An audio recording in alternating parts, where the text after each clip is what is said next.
Você já se perguntou quanto tempo uma pessoa consegue fingir que está tudo bem enquanto seu mundo desmorona por dentro? Eu fingi por 23 anos. 23 anos divididos entre dois homens que juraram me amar, mas só souberam me destruir.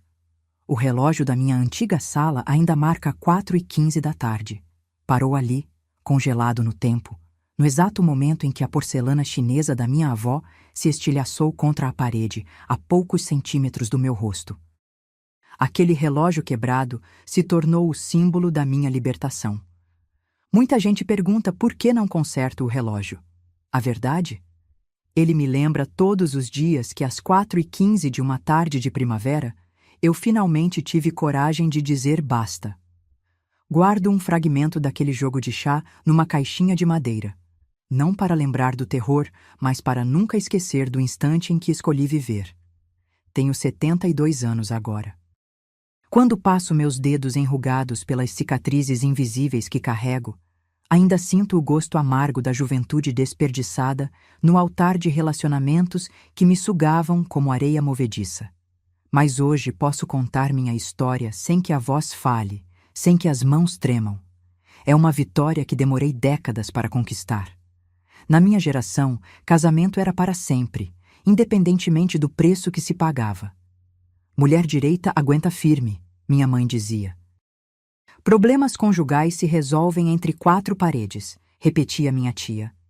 E assim aprendemos a sorrir em público enquanto chorávamos em silêncio no banheiro. Aprendemos a esconder hematomas com maquiagem e a inventar desculpas para ossos quebrados. Cresci acreditando que o amor verdadeiro exigia sacrifício. Quanto maior o sofrimento, mais nobre seria a mulher por suportá-lo. Que mentira cruel plantaram em nossos corações.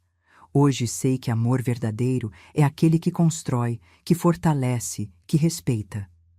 O resto é prisão disfarçada de compromisso. Nas próximas horas, vou compartilhar com vocês o que nunca contei a ninguém completamente. Como sobrevivi a 2 casamentos que quase me custaram não apenas a vida, mas algo ainda mais precioso, minha identidade. E como, no fim, encontrei forças para recomeçar quando muitos diziam que já era tarde demais para mim. Eu era Cecília, a menina do interior de Minas que cresceu entre cafezais e sonhos românticos. Nasci em 1953, numa época em que ser mulher significava seguir um roteiro predefinido. Estudar o suficiente para não ser chamada de ignorante, mas não demais para não espantar pretendentes. Aprender a cozinhar, costurar e administrar uma casa, casar cedo e ter filhos. E foi exatamente isso que fiz.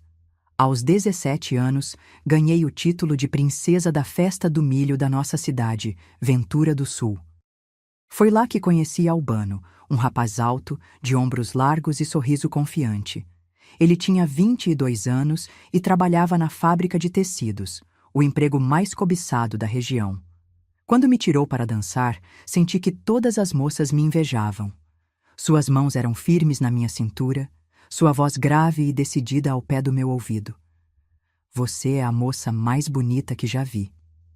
3 anos depois, casamos na igreja matriz. Eu usava um vestido de renda que minha mãe e minhas tias costuraram juntas por 6 meses. Lembro do peso do véu sobre meus cabelos, do buquê de lírios brancos nas minhas mãos trêmulas, e daquele silêncio solene quando as portas da igreja se abriram. Todos diziam que formávamos o casal perfeito, o funcionário promissor da fábrica e a jovem professora da escola primária. Nossa casa foi presente dos meus pais. Pequena, mas aconchegante, com um quintal onde plantei roseiras e hortelã. Nos primeiros meses, Albano voltava do trabalho com pequenas surpresas: um chocolate, uma fita para o cabelo, um livro de poesias. Eu o esperava com o jantar pronto e a casa impecável. Às sextas-feiras, íamos ao cinema da cidade vizinha. Aos domingos, almoçávamos com a família depois da missa. As primeiras mudanças foram sutis. Albano comentou que minha saia de professora era um pouco curta demais. Sugeriu que eu não precisava ser tão animada quando conversava com o caixa do mercado. Mencionou que talvez fosse melhor eu não ir mais às reuniões do grupo de leitura, porque mulher casada tem compromissos em casa. Cada observação era feita com um sorriso, como quem dá um conselho amoroso. Quando engravidei de Eduardo, nosso Dudu, 1 ano depois do casamento, Albano ficou radiante. Deixei o emprego na escola porque ele insistiu que uma mãe dedicada precisa estar em casa integralmente. Vamos dar ao nosso filho o que a gente não teve, ele dizia. E eu concordava, grata por ter um marido tão preocupado com a família. Em nossa cidade pequena, entre serras e cafezais, todos diziam que tínhamos o casamento perfeito. Albano é um homem de sorte, comentavam as senhoras após a missa. Cecília nasceu para ser mãe, outras acrescentavam. Ninguém percebia meu sorriso cada vez mais ensaiado, meus olhos cada vez mais vigilantes, medindo as palavras antes de dizê-las. Como podiam saber que, após cada jantar com amigos, eu seria interrogada por horas sobre cada olhar, cada palavra trocada com qualquer homem presente? Era só você e o antenor conversando no canto da sala, não era? O que tanto falavam? Ele perguntava, com aquela veia saltada na testa que eu já tinha aprendido a temer. Os primeiros anos foram de controle silencioso. Meu guarda-roupa foi mudando gradativamente. Os vestidos coloridos deram lugar a roupas discretas, aprovadas por Albano. Minhas amizades esvaeceram como névoa da manhã. Minha família, que no início nos visitava constantemente, começou a esperar convites que raramente vinham. Dudu chegou numa madrugada chuvosa de março. Parto difícil, 20 horas de trabalho. Quando finalmente o colocaram em meus braços, senti uma força nova, uma determinação que nunca havia experimentado. Por você, eu seria capaz de tudo. Sussurrei para aquele rostinho vermelho e enrugado. E por muito tempo, esse tudo significou suportar o insuportável. Meu filho tinha apenas 2 anos quando Albano perdeu o emprego na fábrica. A empresa estava reduzindo o quadro de funcionários, e ele, apesar de dedicado, foi um dos dispensados. Aquele homem que voltava para casa com o peito estufado de orgulho, passou a arrastar os pés pela sala, carregando uma humilhação que transformava em raiva. O álcool, que antes era apenas companheiro dos fins de semana, tornou-se presença diária. E com ele veio a primeira bofetada, por um jantar que esfriou enquanto ele estava no bar. Lembro de cambalear para trás, mais pelo choque do que pela força do golpe, a marca dos 5 dedos ardendo na minha face como ferro em brasa.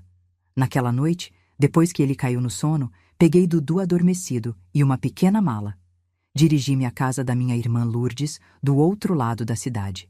Ela me recebeu sem perguntas, apenas segurando minhas mãos trêmulas enquanto eu soluçava até perder o fôlego. Você não pode simplesmente abandonar seu marido, Cecília, minha mãe disse 3 dias depois, sentada na cozinha de Lourdes. Homem, quando bebe, faz besteira, mas passa. Seu pai também teve suas fases. Mulher separada vira falação, ela continuou, ajeitando o terço entre os dedos nervosos. Pensa no Dudu crescendo sem pai. Pensa no que vão dizer dele na escola. A vergonha, o medo do julgamento, o terror de fracassar no papel que a sociedade tinha me designado.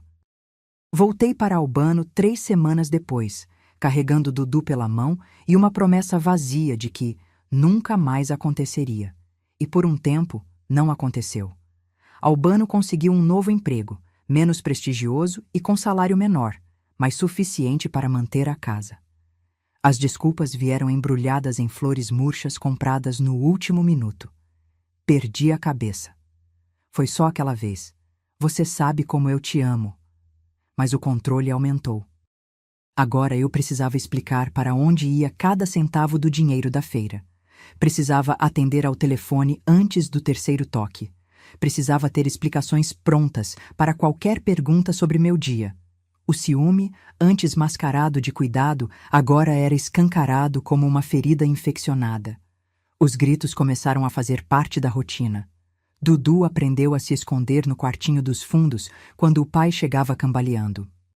Aprendi a reconhecer os sinais, a porta batendo forte demais, o arrastar dos sapatos pela sala, o tilintar da garrafa contra o copo. Você está me traindo, não está? Ele gritava, enquanto eu tentava acalmá-lo, fazer Dudu voltar a dormir, impedir que os vizinhos ouvissem. O segundo tapa veio 6 meses depois do primeiro. O terceiro, na semana seguinte. Então, vieram os empurrões, os punhos fechados, os objetos arremessados. Entre cada episódio, promessas renovadas, períodos de calma tensa e minha esperança ingênua de que, dessa vez, seria diferente. Foi a primeira tentativa de recomeço, seguida de promessas quebradas como galhos secos. Viriam mais 2, cada uma terminando da mesma forma, com marcas no meu corpo e fissuras mais profundas na minha alma. 10 anos da minha vida escorreram entre dedos trêmulos e olhos inchados de choro, enquanto eu me perguntava como havia chegado àquele ponto. E, mais importante, como encontraria coragem para sair dele definitivamente. A noite que mudou tudo começou como tantas outras. Era janeiro de 1983, um verão particularmente sufocante. Havia tempestade no ar. Podia sentir a eletricidade antes mesmo das primeiras gotas caírem. Dudu, então com 9 anos, estava deitado no tapete da sala, folheando uma revista em quadrinhos. Eu preparava o jantar, olhando nervosamente para o relógio de parede. 8h30, e Albano ainda não havia voltado da cervejinha com os amigos, que começara às 5. Naquela tarde, a professora de Dudu havia me chamado na escola para mostrar um desenho que ele fizera durante a aula de artes. Uma casa com uma figura feminina chorando, uma masculina com punhos enormes e uma pequena figura escondida debaixo da cama. "Está tudo bem em casa, dona Cecília?" Ela perguntou com gentileza estudada. Menti, como sempre fazia. É só a imaginação dele, sabe como são as crianças. Lembro-me de estar picando cebolas quando ouvi o portão bater com força. Minhas mãos imediatamente começaram a tremer. "Dudu, vai para o seu quarto", sussurrei urgentemente, mas era tarde demais. A porta da frente se escancarou e Albano cambaleou para dentro, encharcado pela chuva que começara a cair, os olhos injetados de um vermelho que eu conhecia bem demais. "Cadê a janta?" ele gritou, jogando a carteira sobre a mesa com força desnecessária. O cheiro de álcool era tão forte que parecia impregnar as paredes.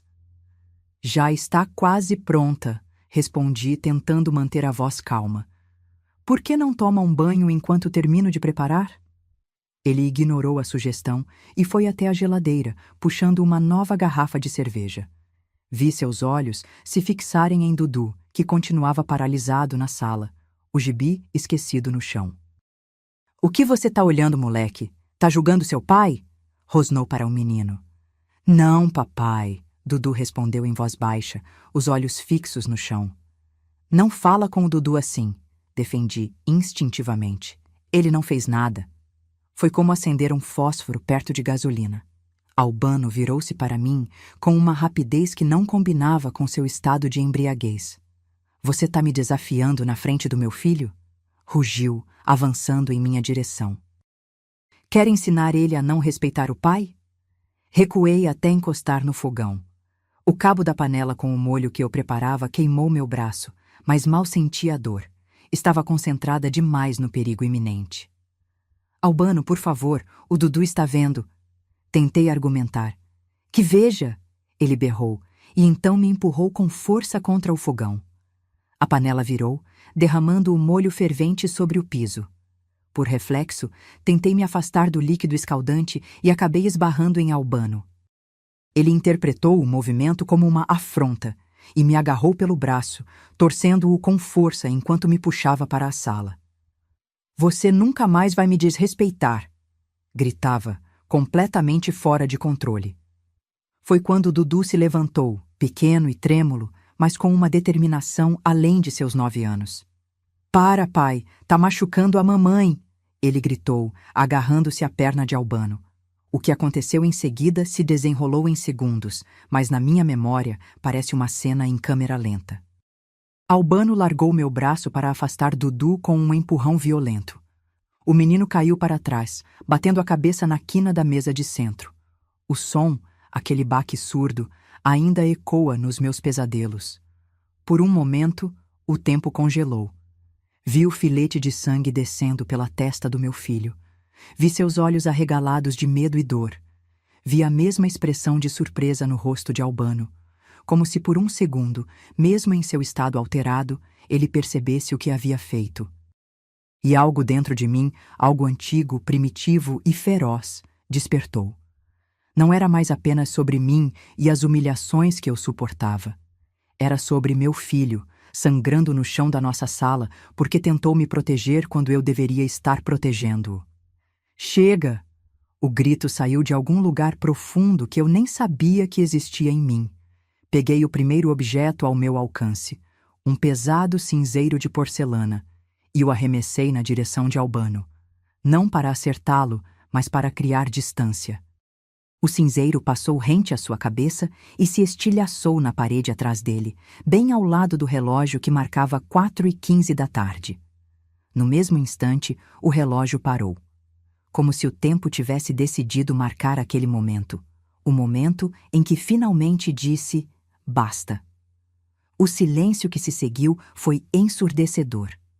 Albano me olhava com uma mistura de choque e fúria. Dudu soluçava baixinho, a mão pressionada contra a testa ferida.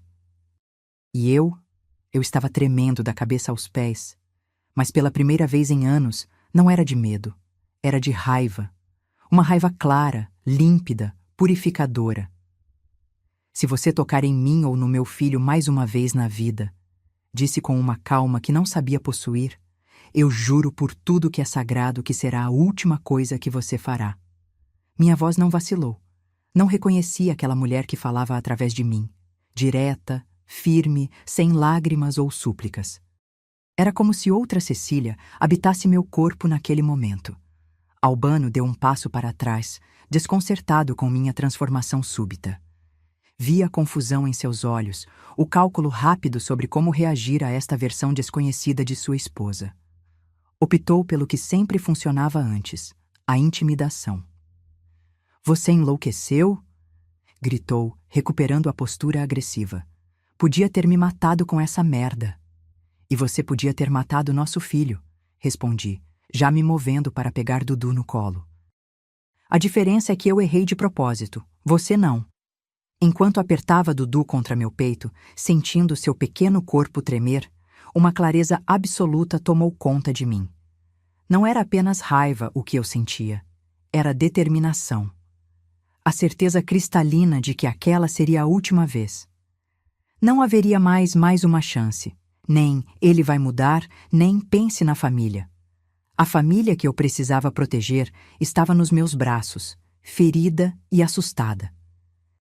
"Vamos para o hospital", disse para Dudu, ignorando completamente Albano. "Precisamos cuidar dessa sua cabecinha." "Vocês não vão a lugar nenhum", Albano berrou, colocando-se entre nós e a porta. "Isso é só um cortezinho de nada. O menino está bem. Amanhã ninguém nem lembra mais." "Saia da frente", ordenei, e novamente não reconheci minha própria voz. Era como se cada humilhação que engoli ao longo dos anos tivesse se transformado em aço nas minhas palavras. Albano hesitou. Pela primeira vez, desde que o conheci, vi incerteza em seus olhos. Talvez tenha sido meu olhar determinado. Talvez o fato de que eu segurava o filho sangrando. Talvez a compreensão tardia de que havia cruzado uma linha definitiva. Ele se afastou da porta, recuando até o sofá. "Vai, então", disse, subitamente parecendo menor, mais velho. "Mas depois não venha com choradeira pedindo para voltar." Peguei minha bolsa, as chaves do carro e saí sem olhar para trás. Enquanto dirigia para o hospital, com Dudu quieto no banco do passageiro, pressenti que algo fundamental havia mudado dentro de mim. A mulher que sairia daquele pronto-socorro não seria a mesma que entrou em pânico com o primeiro tapa, que acreditou nas desculpas de um homem que confundia posse com amor, que aceitou a violência como parte do pacote matrimonial. No hospital, tive que explicar como meu filho havia se machucado. Pela primeira vez, não inventei uma queda ou um acidente. "Meu marido o empurrou durante uma discussão", disse a médica que nos atendeu. Sua expressão não demonstrou surpresa, apenas um cansaço resignado que sugeria que ela já havia ouvido histórias semelhantes muitas vezes. Você tem para onde ir? Perguntou enquanto suturava a pequena ferida na testa de Dudu. 5 pontos. 5 pequenos nós que marcariam para sempre não apenas a pele do meu filho, mas também minha decisão. Vamos para a casa da minha irmã, respondi. Temporariamente. A médica assentiu, sem tirar os olhos do trabalho meticuloso que realizava. Temporariamente nunca é suficiente, disse em voz baixa, quase para si mesma. Homens assim não mudam, Dona Cecília, só pioram. Enquanto ela terminava o curativo, observei o rosto pálido de Dudu. Seus olhos estavam inchados de tanto chorar, mas ele mantinha os lábios firmemente pressionados, tentando ser forte. Meu pequeno guerreiro, forçado a crescer rápido demais por causa das escolhas que eu havia adiado por tanto tempo. Vai doer sempre, mãe? Ele perguntou quando saíamos do hospital, tocando levemente o curativo na testa. Sabia que ele não estava falando apenas da ferida física. Não, filho, respondi, abraçando-o com cuidado. As coisas vão melhorar agora, prometo. E naquele momento, sob as luzes frias do estacionamento do hospital, jurei para mim mesma que cumpriria essa promessa, não importa o que custasse.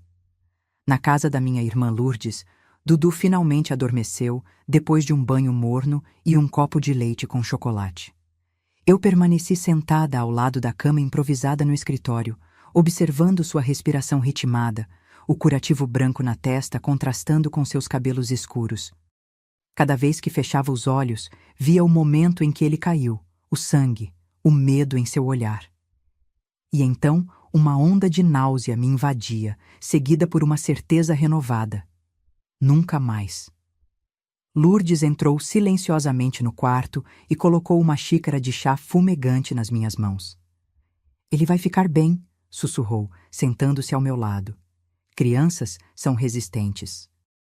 Mas não deveriam precisar ser, respondi, as lágrimas finalmente vindo, não de medo ou tristeza, mas de uma raiva profunda por todos os anos perdidos, por cada vez que voltei, por cada desculpa que aceitei.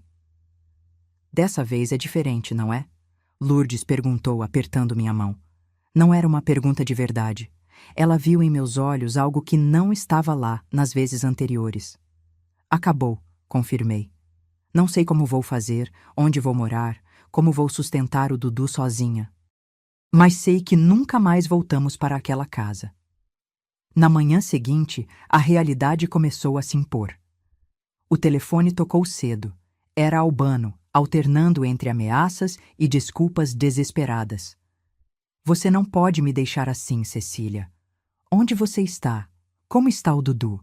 Foi um acidente, você sabe disso. Eu estava bêbado, não sabia o que estava fazendo.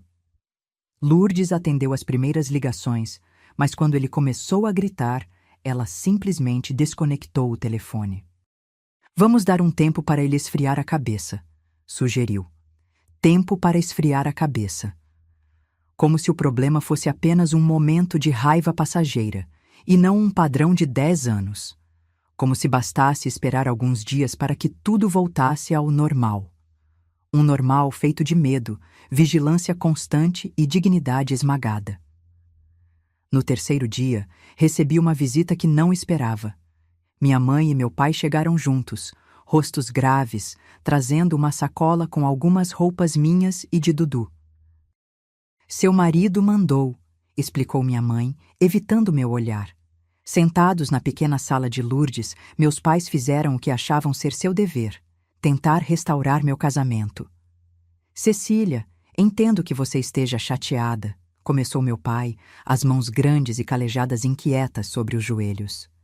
Mas você precisa pensar na família. Estou pensando na família, pai, respondi. Na minha família, eu e o Dudu. Não seja tão radical, minha mãe interveio, o terço já girando nervosamente entre os dedos. Albano está arrependido. Ele chorou quando conversamos com ele. Disse que vai procurar ajuda para parar de beber. Era a mesma conversa de sempre. As mesmas promessas. O mesmo ciclo que eu conhecia tão bem. A explosão de violência, o arrependimento teatral, a lua de mel temporária E então, a tensão crescente até a próxima explosão. Desta vez, porém, havia uma diferença crucial. Eu não estava mais disposta a participar. Vocês viram a cabeça do Dudu? Perguntei, mantendo a voz baixa para que meu filho, brincando no quintal, não ouvisse. Vocês viram os 5 pontos que ele levou? E se tivesse sido pior? E se ele tivesse batido de outro jeito? Minha mãe desviou o olhar. Meu pai pigarreou, desconfortável. Acidentes acontecem, ele disse por fim. Albano nunca tinha machucado o menino antes. Mas me machucou muitas vezes, respondi, e vi o choque nos olhos deles. Não pelo fato em si, que suspeitavam há anos, mas por eu finalmente dizê-lo em voz alta. E desta vez, Dudu se machucou porque tentou me defender. Que tipo de vida é essa para uma criança? Naquela noite, depois que meus pais foram embora, sem a promessa de que eu voltaria para a casa que vieram buscar, Lourdes me ajudou a fazer planos concretos. Eu precisava trabalhar, encontrar um lugar para morar, consultar um advogado. A ideia do divórcio pairava no ar como uma palavra proibida. Em 1983, em nossa pequena cidade do interior, mulheres divorciadas eram vistas com desconfiança e pena. Não vai ser fácil, Lourdes admitiu enquanto listávamos minhas opções. Mas você tem formação como professora. Pode voltar a dar aulas. Uma semana depois, bati à porta da diretora da escola onde havia trabalhado antes de Dudu nascer. Dona Matilde me recebeu com um abraço apertado e olhos compassivos. As notícias corriam rápido na cidade pequena. Eu precisaria de um emprego, disse, direto ao ponto. Qualquer coisa. Posso limpar as salas, ajudar na secretaria. Não seja boba, Cecília. Ela me interrompeu. Você foi uma das melhores professoras que tivemos aqui. Justamente estamos precisando de alguém para substituir Dona Elsa, que está de licença médica. É uma turma de 3º ano. Saí da escola com um emprego, temporário, mas um começo. No caminho para a casa de Lourdes, passei pela delegacia. O delegado Rosalvo, que conhecia minha família há décadas, ouviu meu relato sobre a agressão a Dudu com uma expressão impassível. É uma situação delicada, Dona Cecília, disse por fim. Problema de família é sempre complicado. Tem certeza que não quer pensar melhor? Às vezes a gente fala coisas no calor do momento. Saí da delegacia sem o boletim de ocorrência que fui buscar, mas com uma certeza renovada. O sistema não estava preparado para me proteger. Eu teria que encontrar meu próprio caminho. 2 semanas depois do incidente, Albano apareceu na escola quando eu saía com minha nova turma para o recreio. Estava sóbrio, barbeado, o rosto contrito que eu conhecia tão bem. Meu coração disparou ao vê-lo, mas não de saudade, de medo e raiva. Só quero conversar, ele disse, mantendo distância quando percebeu minha expressão. Estou fazendo tratamento. Não bebo há 2 semanas. Parabéns, respondi secamente, orientando as crianças a seguirem para o pátio. Mas não temos nada para conversar. É sobre o Dudu. Tenho o direito de ver meu filho. O nó no meu estômago apertou. Era verdade. Legalmente, ele tinha direitos. E por mais que quisesse manter Dudu longe dele, sabia que impedir completamente o contato entre pai e filho poderia ter consequências legais que eu não estava preparada para enfrentar. Vamos resolver isso com advogados, disse finalmente. Por enquanto, mantenha distância. Enquanto ele se afastava, cabisbaixo, tive a clara sensação de que uma batalha muito maior estava apenas começando. Os primeiros meses após deixar Albano foram como aprender a respirar novamente. Tinha alugado um pequeno apartamento próximo à escola onde consegui meu emprego fixo. Um lugar simples, com 2 quartos, sala e cozinha conjugadas, mas que para mim e Dudu significava liberdade. Nos primeiros dias, pulávamos de alegria na sala vazia, apenas porque podíamos. Porque ninguém nos reprovaria com olhares severos ou suspiros de desaprovação. A vida prática, porém, impôs-se rapidamente. Meu salário de professora mal cobria o aluguel e as contas básicas. A pensão que Albano foi obrigado a pagar após longas batalhas judiciais frequentemente atrasava, ou vinha incompleta, acompanhada de recados ameaçadores através do advogado dele. Seu ex-marido diz que, se reconsiderar a separação, ele voltará a sustentar a casa adequadamente. O advogado dele me disse uma vez, com aquele olhar meio crítico, meio condescendente, que eu aprendi a reconhecer nos homens que achavam que eu estava exagerando. Diga ao meu ex-marido que prefiro passar fome a voltar para ele, respondi, com uma firmeza que surpreendia até a mim mesma. E, de fato, quase passamos fome algumas vezes. Aprendi a fazer milagres com poucos ingredientes. Nosso cardápio de fim de mês consistia principalmente em arroz, feijão e ovos. Quando sobrava algum dinheiro, comprava uma carne simples para o Dudu, que estava em fase de crescimento. Eu mesma ficava só com o caldo. A solidão também era um desafio constante. Na pequena cidade onde vivíamos, uma mulher separada era olhada com suspeita. Mães de alunos pediam discretamente que seus filhos não fossem colocados na minha classe. Antigas amigas deixavam de me convidar para eventos. Na igreja, sentia os olhares de pena ou reprovação quando entrava com Dudu para a missa de domingo. Professora Cecília está divorciada agora. Ouvi uma mãe sussurrar para outra na porta da escola. Dizem que o marido bebia, mas será que não havia outro motivo? Ela sempre foi tão bonita.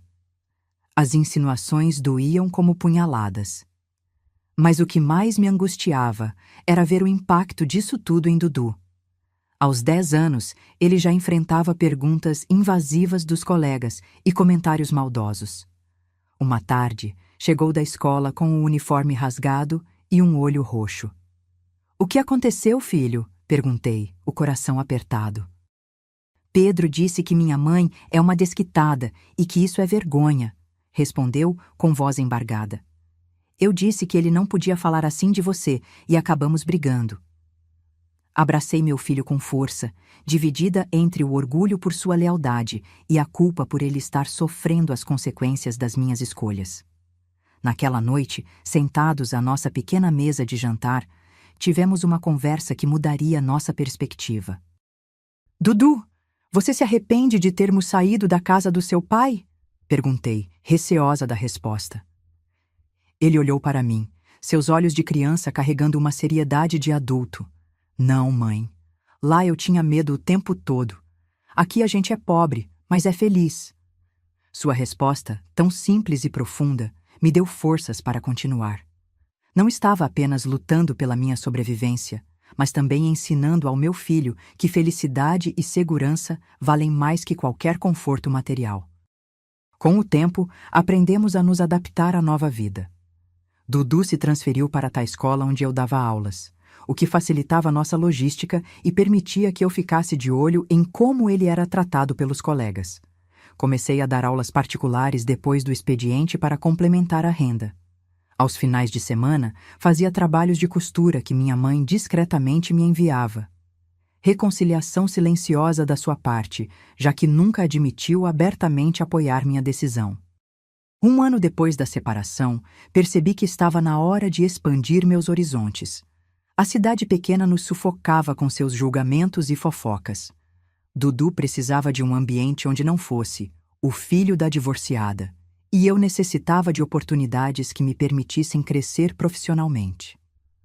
"Vamos nos mudar para Belo Horizonte", anunciei durante o jantar, observando com ansiedade a reação de Dudu. "Tia Lourdes disse que pode nos abrigar enquanto encontramos nosso cantinho." Para minha surpresa, ele recebeu a notícia com empolgação. A capital mineira representava novas chances, longe dos olhares acusadores e das memórias dolorosas. A mudança, no entanto, trouxe desafios que eu não havia previsto. Na cidade grande, éramos apenas mais 2 pessoas anônimas lutando pela sobrevivência. Meu diploma de magistério, que me garantia respeito na cidade pequena, parecia insignificante diante da concorrência. Percorri dezenas de escolas, ouvindo repetidamente que não havia vagas disponíveis. Após 3 semanas no apartamento apertado de Lourdes, o desespero começou a tomar conta de mim. Nossas economias, já escassas, estavam acabando. A pensão de Albano seria ainda mais difícil de receber. agora que estávamos em outra cidade. Uma tarde, sentada em um banco de praça, após mais uma entrevista fracassada, permiti-me chorar abertamente pela primeira vez desde que deixara meu casamento. Talvez tenhamos cometido um erro, confessei a Lourdes naquela noite, quando Dudu já dormia. Na cidade pequena, pelo menos tínhamos onde morar. Eu tinha emprego garantido. E você está disposta a trocar sua liberdade e dignidade por isso? Perguntou minha irmã, com aquela franqueza que sempre foi sua característica mais marcante. Sua pergunta ficou ecoando na minha cabeça. No dia seguinte, ao invés de procurar escolas tradicionais, decidi tentar algo diferente. Havia um projeto social na periferia de Belo Horizonte que oferecia reforço escolar para crianças carentes. O salário era menos da metade do que eu ganhava como professora regular, mas era um começo. A coordenadora do projeto, uma senhora enérgica chamada Dona Zuleika, me entrevistou por menos de 10 minutos. Começamos amanhã às 7, disse simplesmente. As crianças precisam de alguém que entenda que educação é também sobre acolhimento. Foi assim que iniciamos nossa vida na capital. Morávamos em um quarto e cozinha nos fundos da casa de uma senhora que Dona Zuleika conhecia. O banheiro era compartilhado, o espaço mínimo. Dudu dormia em um colchão no chão enquanto eu usava o sofá-cama desgastado. Cada noite, esgotada após dar aulas o dia inteiro, e ainda fazer trabalhos de costura para complementar a renda, eu me perguntava se tinha feito a escolha certa. Quando via Dudu adormecido, espremido naquele quartinho sem janelas, uma culpa imensa me consumia. Estava privando meu filho de confortos básicos que ele teria se tivéssemos permanecido com Albano. Fiz a escolha certa? Perguntava-me constantemente durante aquelas noites de insônia. A resposta sempre demorava a vir. 6 meses após nossa chegada a Belo Horizonte, enfrentamos uma reviravolta inesperada.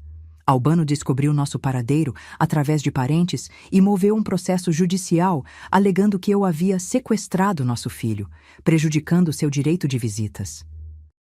A notificação chegou numa sexta-feira e passei o final de semana inteiro em pânico, temendo perder a guarda de Dudu. Ele não pode fazer isso, pode? Perguntei a Dona Zuleika, que conhecia um advogado voluntário que às vezes ajudava as famílias do projeto. Pode tentar, ela respondeu com firmeza. Mas temos argumentos a nosso favor. Vou agendar uma conversa com o Dr. Nestor na segunda-feira. Doutor. Nestor, um senhor de cabelos grisalhos e óculos de armação grossa, ouviu minha história com atenção e sem julgamentos. Algo raro para mim até então. A senhora tem documentação sobre as agressões? Perguntou. Balancei a cabeça negativamente, sentindo o familiar nó de ansiedade se formando em meu estômago. Nunca registrei queixa.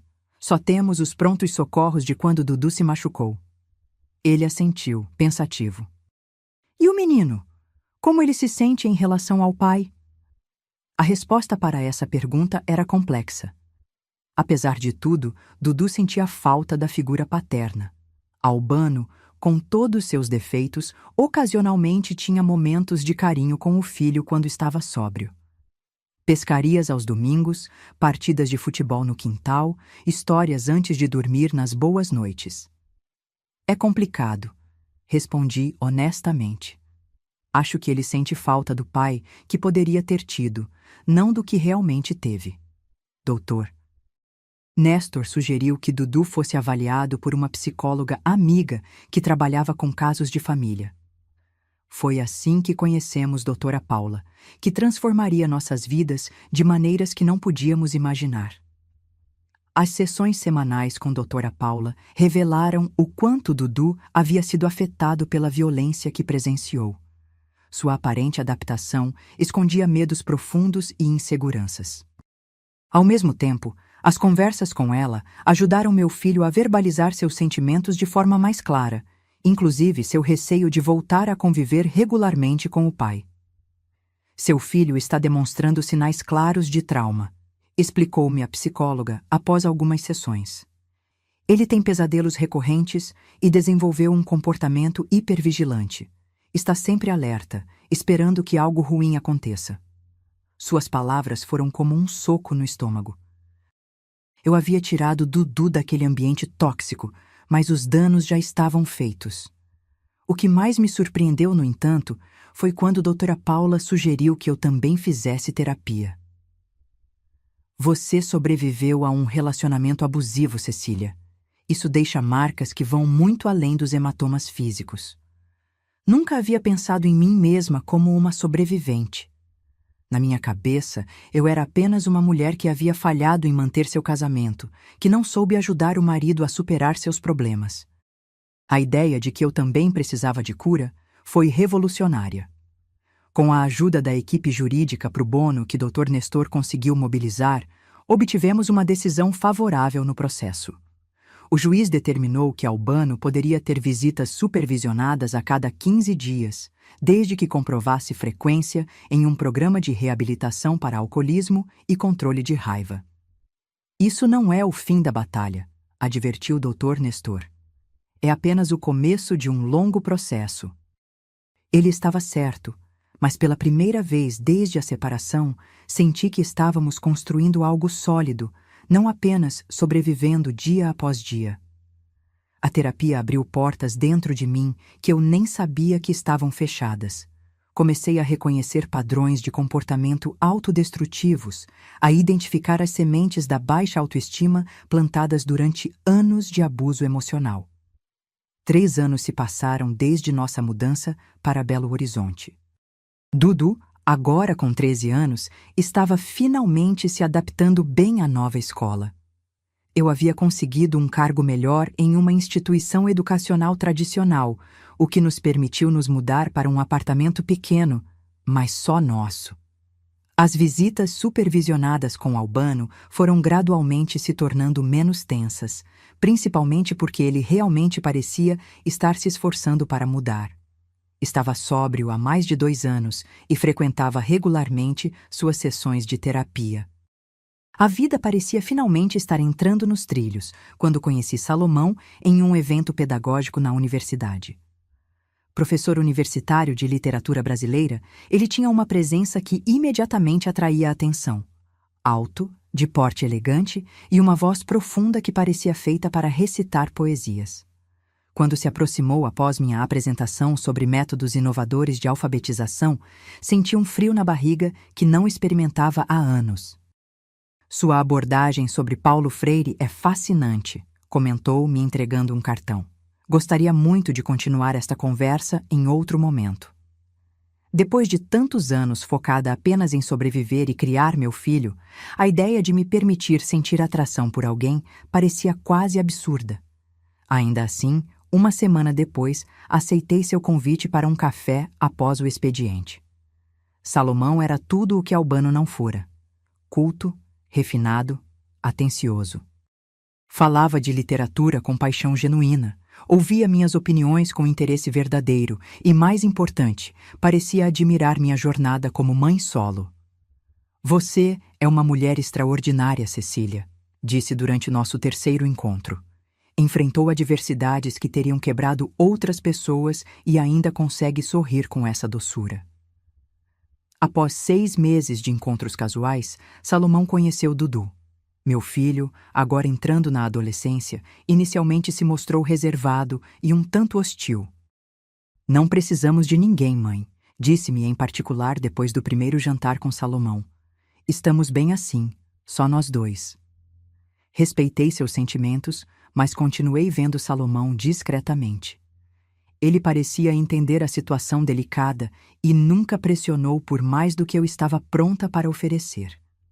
Com o tempo, Dudu começou a se abrir, especialmente quando Salomão o ajudava com as tarefas escolares e conversava sobre livros que ambos apreciavam. Foi durante esse período que notei as primeiras pequenas bandeiras vermelhas, sinais tão sutis que facilmente poderiam ser descartados como insignificantes. Comentários sobre meu modo de falar. Querida, é problema, não pobrema. É constrangedor quando você comete esses deslizes em público. Críticas veladas às minhas roupas. Você ficaria ainda mais bonita com algo mais sofisticado. Opiniões sobre como eu educava Dudu. Ele precisa de mais disciplina, Cecília. Você o mimou para compensar a ausência do pai. Cada comentário era sempre embrulhado em um sorriso gentil ou seguido por um elogio, tornando difícil determinar onde terminava a preocupação genuína e começava o controle disfarçado. Quando Salomão me pediu em casamento, durante um jantar romântico em seu apartamento elegante no bairro da Savassi, senti uma mistura contraditória de emoções. Felicidade pelo que parecia ser uma segunda chance no amor e uma inquietação que não conseguia nomear. Podemos ir devagar, ele assegurou, percebendo minha hesitação. Sei que você e Dudu precisam de tempo para se acostumar com a ideia. Consultar Dudu foi minha prioridade. Aos 14 anos, meu filho tinha opiniões fortes e merecia ser ouvido sobre uma decisão que afetaria diretamente sua vida. Se ele te faz feliz, mãe, respondeu com um dar de ombros típico de adolescente, mas seus olhos revelavam preocupação. Mas você gosta dele? Insisti. Ele é legal comigo, respondeu vagamente. Só que às vezes parece que está sempre me avaliando, sabe? Como se eu estivesse fazendo uma prova constante. Aquela observação deveria ter acendido todos os alarmes. No entanto, com quase 40 anos, divorciada e com um filho adolescente, a perspectiva de um companheirismo estável era tentadora demais para ignorar.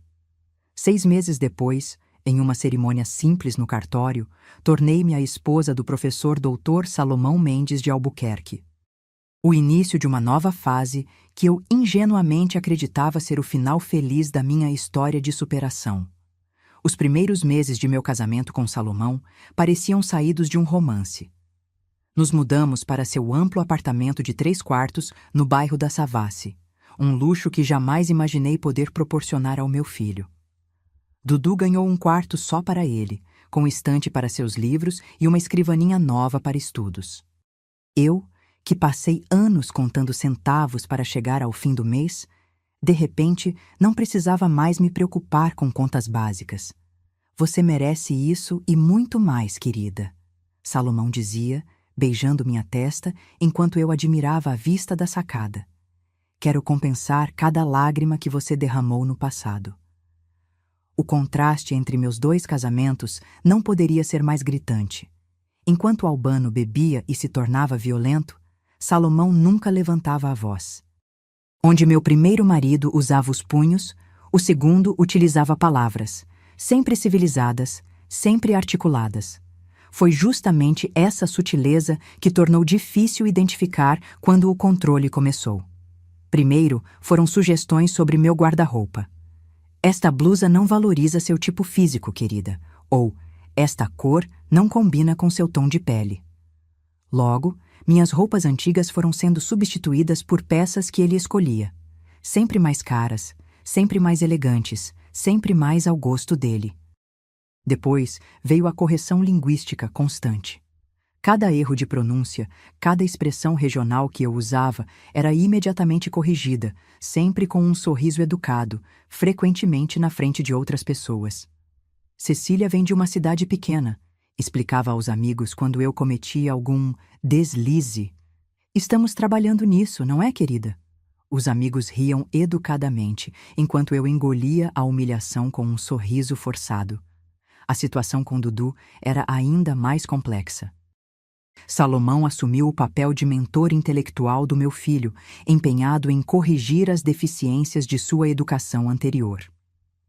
As notas de Dudu, sempre boas, agora precisavam ser excelentes. Horas de estudo extra eram impostas, livros específicos eram recomendados, hobbies eram avaliados quanto à sua contribuição intelectual. Seu filho tem potencial, Cecília, dizia Salomão. Seria negligência nossa não desenvolvê-lo ao máximo. Eu observava Dudu ficando cada vez mais calado, mais introspectivo. Os sorrisos espontâneos que havíamos reconquistado nos anos após deixar Albano foram se tornando raros.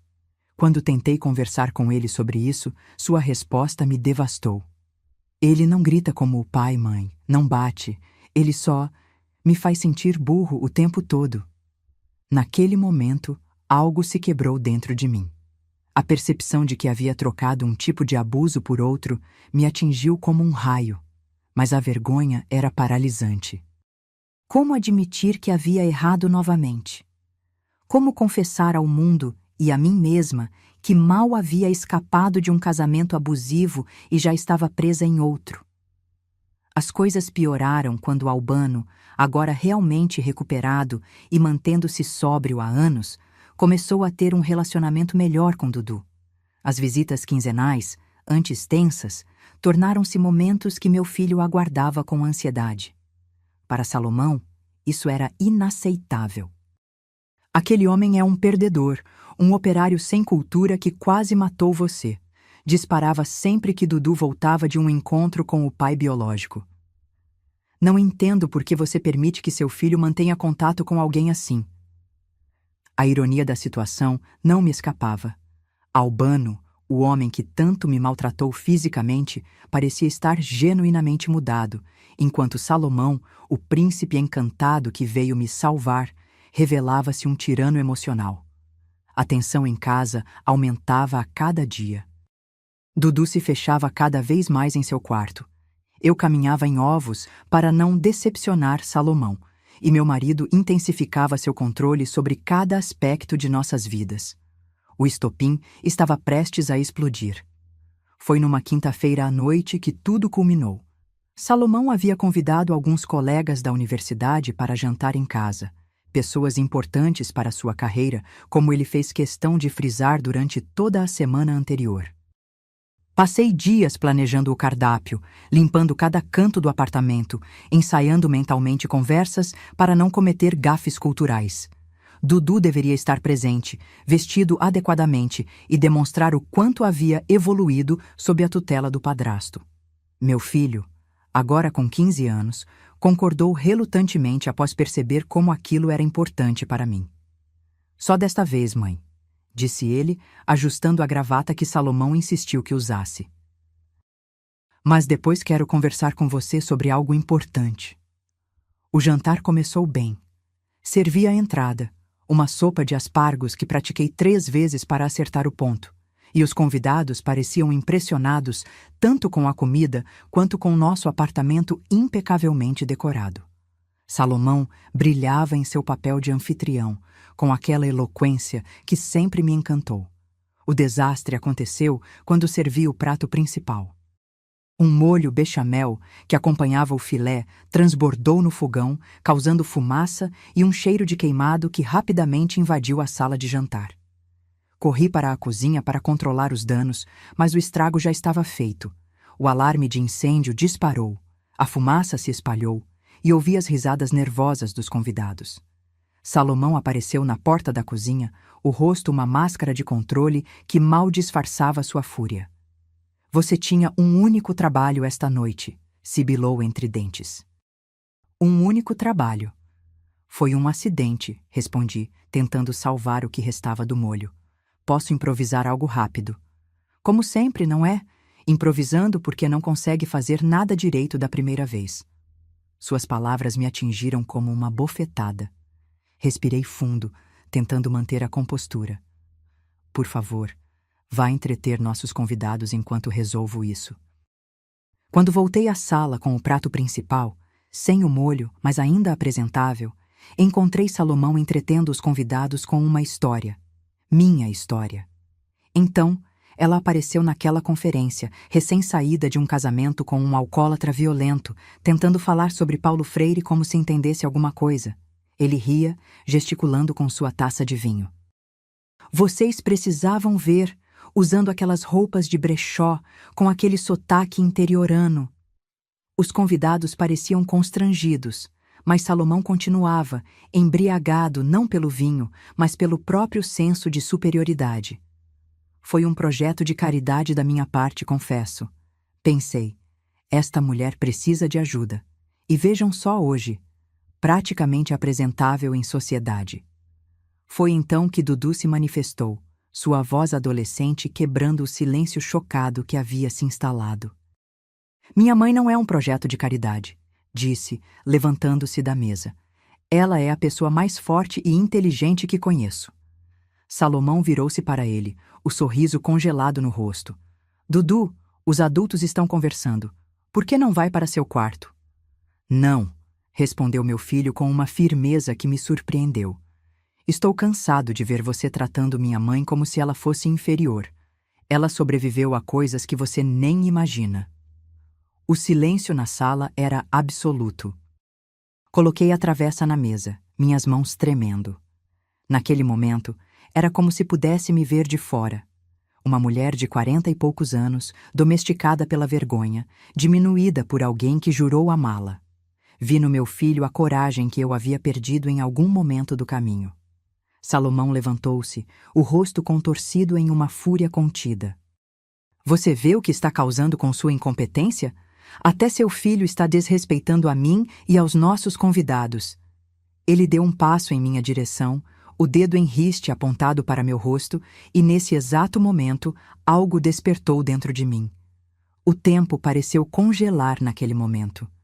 Salomão aproximava-se com o dedo apontado para meu rosto, sua expressão contorcida de raiva, me lembrando terrivelmente as explosões de Albano.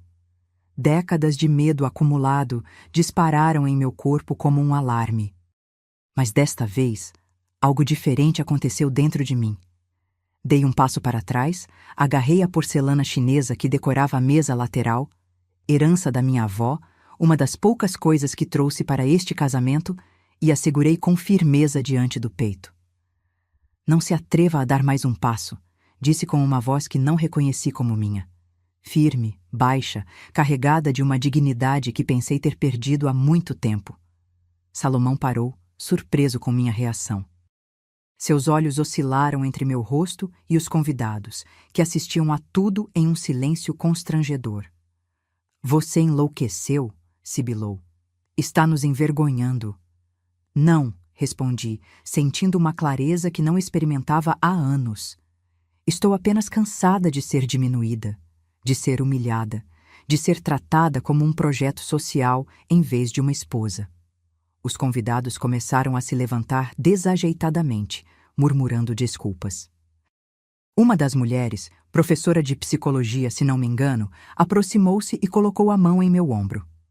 Precisamos de alguma coisa? Perguntou, olhando significativamente para Dudu. Precisamos de privacidade, respondi, grata pelo gesto, mas determinada a enfrentar aquela situação sozinha. Quando a porta se fechou atrás do último convidado, o apartamento mergulhou num silêncio pesado. Salomão andava pela sala como uma pantera enjaulada. Você destruiu minha reputação, vociferou. Anos construindo conexões profissionais jogados fora por causa de sua incompetência na cozinha e seu drama emocional. Papai, Dudu interveio, usando o termo que raramente empregava para Salomão. Você está assustando a gente. Foi quando Salomão perdeu completamente o controle. Agarrou o vaso de cristal da mesa de centro e o arremessou contra a parede, a poucos centímetros do relógio antigo que havia comprado quando nos mudamos para o apartamento. Vocês dois não percebem. Eu dei tudo a vocês. Tirei vocês da mediocridade. E é assim que me agradecem? Naquele instante, olhando para os cacos de cristal espalhados pelo chão, vi com perfeita clareza os fragmentos da minha própria vida, estilhaçada não apenas por este homem, mas por décadas de acreditar que não merecia mais do que migalhas emocionais. Dudu, vá para seu quarto e pegue a mochila de emergência, disse com uma tranquilidade que surpreendeu até a mim mesma. Meu filho assentiu, compreendendo imediatamente. Desde o fim de meu primeiro casamento, mantínhamos uma mochila pronta com documentos e itens essenciais, um hábito que nunca abandonei, mesmo quando achei ter encontrado segurança. Você não vai a lugar nenhum, Salomão declarou, bloqueando o corredor. Foi então que fiz algo que nunca tinha ousado antes. Peguei o telefone e disquei 190. Estou sendo impedida de sair de minha casa com meu filho, falei claramente ao atendente. Meu marido está violento e temo pela nossa segurança. O rosto de Salomão mudou instantaneamente, do controlador furioso para o acadêmico respeitável em questão de segundos. Isso é ridículo, murmurou afastando-se. Vocês querem ir? Vão! Mas não pensem que vou aceitar vocês de volta quando perceberem o erro que estão cometendo. Quando a polícia chegou 15 minutos depois, já estávamos no térreo do prédio, esperando. O relógio da sala havia parado nas 4h15, congelado no tempo, como uma lembrança do momento exato em que recuperei minha voz, minha coragem e, mais importante, minha dignidade. Passou-se quase um mês até que criamos coragem para voltar ao apartamento e recolher o restante de nossas coisas. Fui acompanhada de minha irmã Lourdes, do marido dela e de Dudu. Salomão não estava. Havia combinado sua ausência através dos advogados. Quando entrei naquele espaço que um dia chamei de lar, o relógio permanecia parado nas 4h15. Decidi levá-lo comigo. Os primeiros meses após minha segunda separação foram de reconstrução silenciosa. Alugamos um pequeno apartamento no bairro Floresta. Dudu transferiu-se para outra escola, longe da influência de Salomão. Eu encontrei trabalho como secretária numa clínica médica, um emprego modesto, mas que me permitia sustentar a nós dois sem depender de pensão. Não quero nada dele, expliquei ao advogado que insistia que eu tinha direito a uma parte do patrimônio. Só quero minha liberdade. Surpreendentemente, foi Albano quem apareceu para nos ajudar. Sóbrio há 5 anos, trabalhando como supervisor na mesma fábrica de tecidos, ele ofereceu apoio financeiro e emocional ao filho. Observei com cautela essa reaproximação, mas o homem diante de mim não era mais aquele que me aterrorizava. O tempo e a sobriedade haviam trazido à tona uma pessoa que eu mal reconhecia. Eu sinto muito, Cecília, disse-me certa tarde, enquanto esperava Dudu se arrumar para um passeio. Nunca poderei desfazer o mal que causei a você. Não, respondi sinceramente. Não pode, mas vejo que você mudou, e isso significa muito para nosso filho. Por anos, frequentei grupos de apoio a mulheres vítimas de violência doméstica. No início, ia apenas para ouvir. Sentava-me no fundo da sala, quase invisível, absorvendo as histórias que tanto se pareciam com a minha. Gradualmente, encontrei minha voz. Compartilhei minha jornada, não como advertência, mas como testemunho de que há sempre um caminho para fora da escuridão. A violência nem sempre deixa marcas visíveis, costumava dizer nos encontros. Às vezes, as cicatrizes mais profundas são aquelas que ninguém pode ver. A autoconfiança destruída, a voz silenciada, a identidade apagada. Aos 50 anos, voltei a estudar.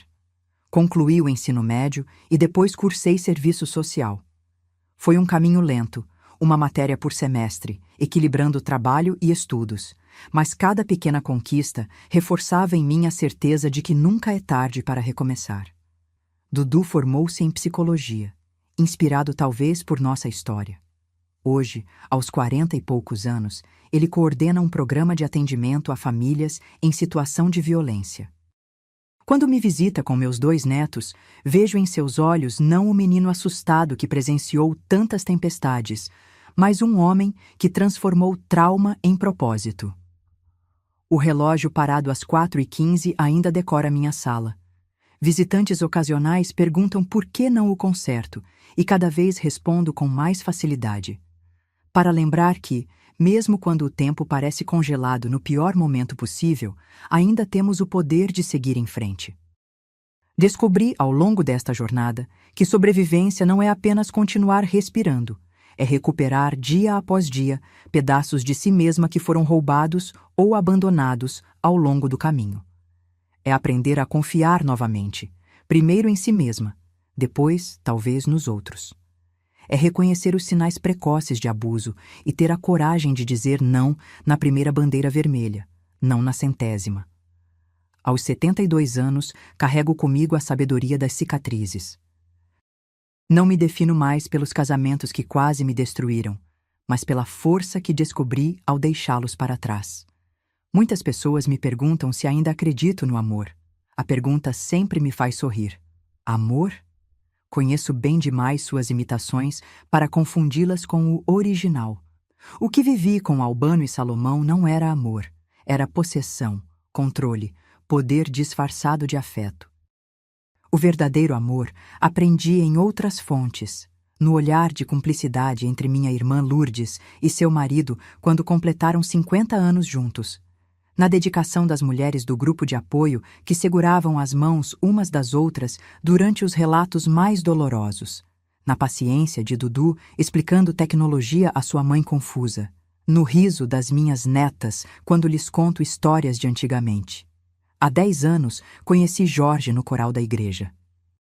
Um viúvo gentil de voz grave e mãos ligeiramente trêmulas pelo Parkinson inicial. Ele me convidou para um café após o ensaio e aceitei, não sem antes sentir aquele espasmo familiar de medo. Mas percebi que o medo não precisa mais ditar minhas escolhas. Não estou procurando um marido, esclareci no primeiro encontro. Nem quero morar com alguém novamente. Ele sorriu, aliviado. Que bom. Eu só queria uma boa companhia para concertos de domingo e talvez alguém para compartilhar receitas de pão. 6 anos depois, Jorge e eu ainda mantemos nossos apartamentos separados e nossas vidas independentes. Nos vemos 3 vezes por semana, viajamos ocasionalmente, e quando os tremores dele pioram, estou por perto para ajudar. Quando minha artrite ataca, ele lê para mim. Não há cobranças, não há jogos de poder. Apenas 2 idosos que descobriram que companheirismo não precisa custar a liberdade de ninguém. É isso que gostaria de dizer a todas as mulheres que ainda estão presas em relacionamentos que as diminuem. Existe vida além do medo. Existe uma versão sua, talvez adormecida, talvez ferida, mas ainda viva, esperando para respirar novamente. Não se engane pensando que abuso é apenas o punho fechado ou o grito raivoso. Às vezes, é o comentário constante sobre seu peso, sua inteligência, sua competência. É o isolamento gradual de amigos e família. É a sensação constante de estar pisando em cascas de ovos para não provocar a próxima tempestade. É o aperto no estômago quando ouve a chave na porta. É a culpa cultivada por qualquer desejo de independência. Se você se reconhece em qualquer parte desta história, saiba que não está sozinha. Saiba que merecer respeito não é privilégio de poucos, é direito de todos. Saiba que nunca, jamais é tarde demais para recomeçar. Eu tinha 43 anos quando deixei meu segundo casamento. Pessoas me diziam, a essa altura da vida, vai recomeçar do zero? Sim, recomecei. E cada década que vivi desde então tem sido mais plena, mais autêntica que todas as anteriores. Hoje, quando olho para o relógio parado da minha sala, não vejo um símbolo de trauma, mas um monumento à coragem. Às 4h15 de uma tarde qualquer, uma mulher assustada decidiu que merecia algo melhor. E encontrou. Se você está naquele momento, seu próprio 4h15, quero que saiba. Do outro lado do medo existe um mundo inteiro esperando por você. Um mundo onde sua voz importa, onde seus sonhos têm valor, onde você pode envelhecer com dignidade, cercada não por medo, mas por paz. E acredite em mim quando digo, aquele primeiro passo em direção à liberdade, por mais aterrorizante que pareça, é o começo da vida que você sempre mereceu viver.